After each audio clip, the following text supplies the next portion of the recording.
Have you been lucky in your life?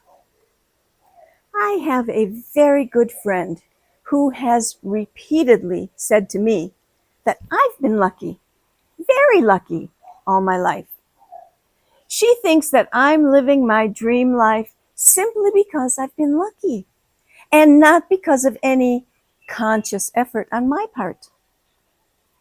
And she thinks that she's been unlucky all her life and that it's her bad luck that has always prevented her from living the life of her dreams.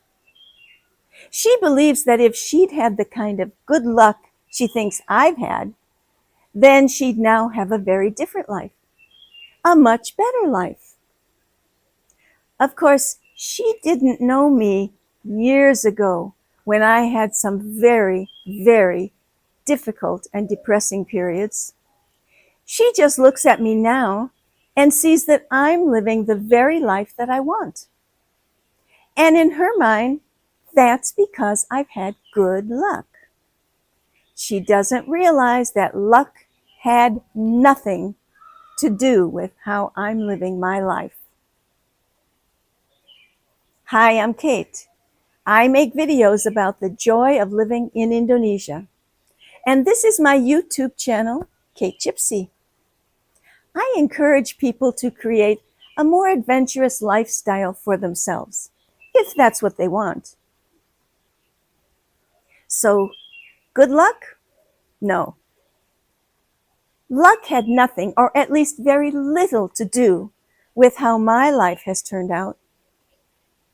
I admit that I'm very happy with my life and how it has turned out so far. I have fulfilled my dream of living overseas, a fantasy that I actually never thought would come true. I have a beautiful home that I share with my 6 dogs. I travel if I want, and I'm retired and spend most of my time in a home with a lush front yard and a large outdoor terrace.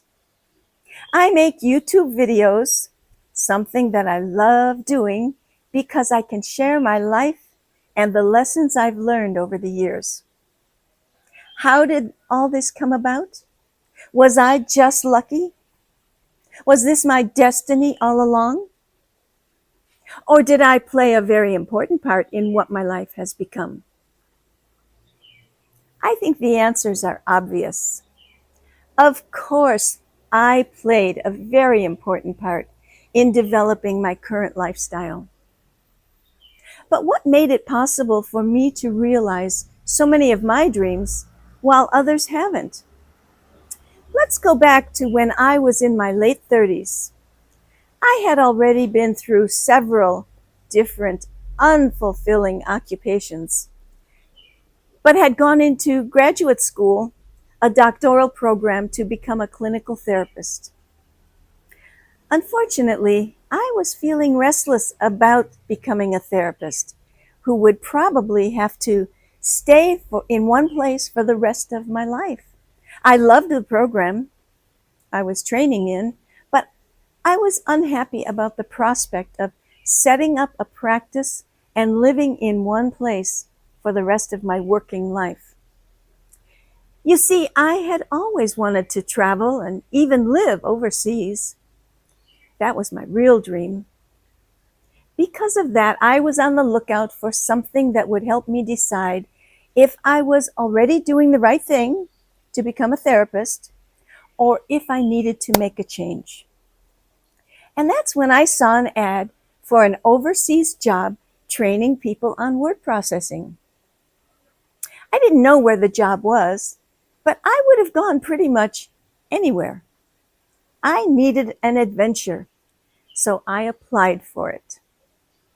When they offered me a short-term job at the end of the interview process, I didn't hesitate. By that time, I knew the job was in Indonesia, and I immediately accepted, even though I knew nothing about Indonesia. I didn't know how I was going to deal with school, my dog and cats, my apartment full of furniture, and many more things. but I was willing to take the risk.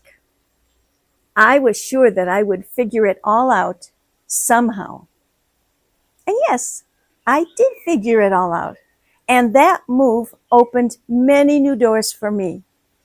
That short-term job ended, and I then ended up teaching English for the next 15 years. My Indonesian adventure began in 1982 when I came here on my own.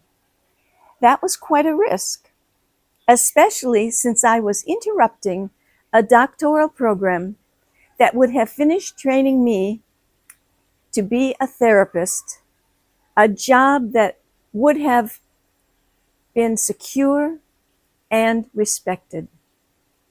Yes, I had the security of a job in Indonesia, but that was only for 3 months.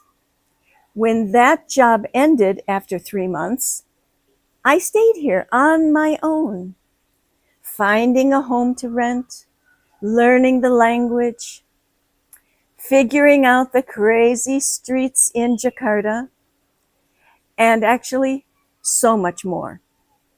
If you watched my previous video, you know that I had been a teacher in California for 6 years earlier in my life. I hated it and swore I'd never teach again. But when push came to shove and I needed a job to support myself here in Indonesia, I did what I said I'd never do, and I became a teacher again. I have great memories of those 15 years, but eventually I needed to do something different, and I turned to tour directing. How my American friends laughed when they found out I'd become a tour director. Yes, that's because years earlier, I had told them that tour directing was the last job I would ever take.